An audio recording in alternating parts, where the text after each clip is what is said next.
Okay, the next honorable mention is from Sumit Sijher from San Jose, California. Let's evaluate it to see what it does.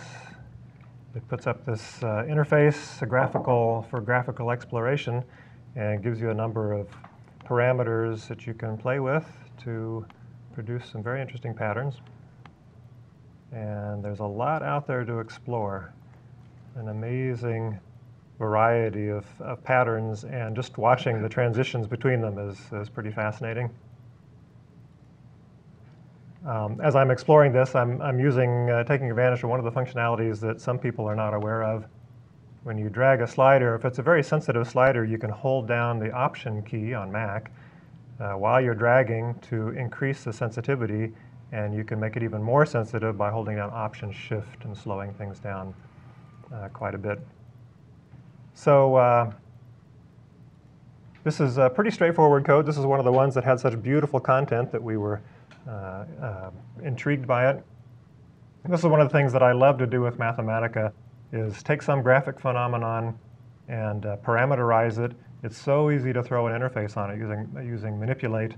You just on a whim you can explore, and inevitably you find interesting things that you didn't expect. And this is a good example of that.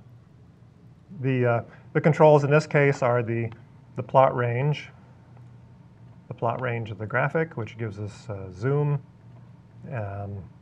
the radius of a spiral, the angular distance, and the length that it progresses. Let me explain what that means. So let's crank this A all the way down to almost 0.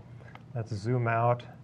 And R is a radius. So what this is essentially doing is it's drawing a logarithmic spiral, and L controls how much of the spiral it draws.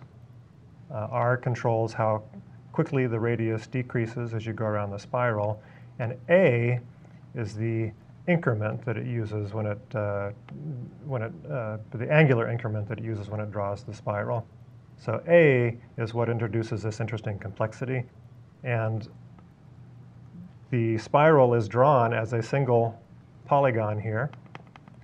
And because of the way Mathematica draws polygons with even-odd fill, whenever the polygon overlaps itself, you get a transition from black to white to black to white, back and forth, and that's what gives you this black and white image.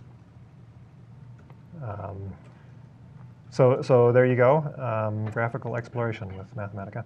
Actually, Chris had a blog a little bit a while ago about spiral phyllotaxis, is pronounced like this. And that thing, if you play with that graphical thing, you can discover actually that it has a similar structure of the points, and polygons basically maps exactly. these points.